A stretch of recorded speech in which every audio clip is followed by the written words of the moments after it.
Hii bwana, hii ndo gear lever, ila hii inaitwa four wheel. Hii ndio four wheel, yani mnyama four wheel.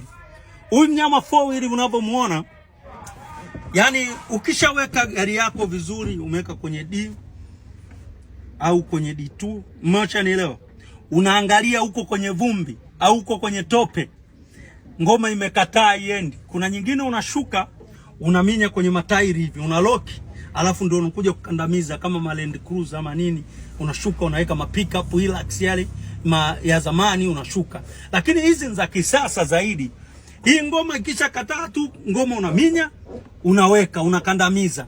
Kisha kandamiza, ukishaleta hapa kwenye four wheel hapa, hiyo chuma hata kama ni tope la namna gani, chuma inapanda tu yenyewe yani. Kwa sababu sisi tunasema imegongwa Corolla. Hiyo Corolla yani inachimba, yani haikubali kabisa utelezi, yani lazima patimuke vumbi inapopita hii.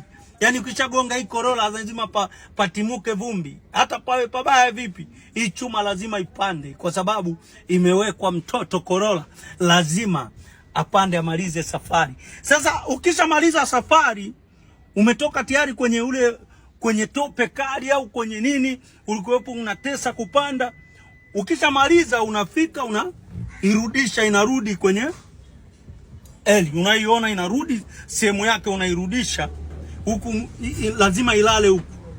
Yani kisha lala huko, yani maana yake imerudi eneo lake, maana yake utasikia ule mvutano tena, utasikia ile Corolla inavuta ile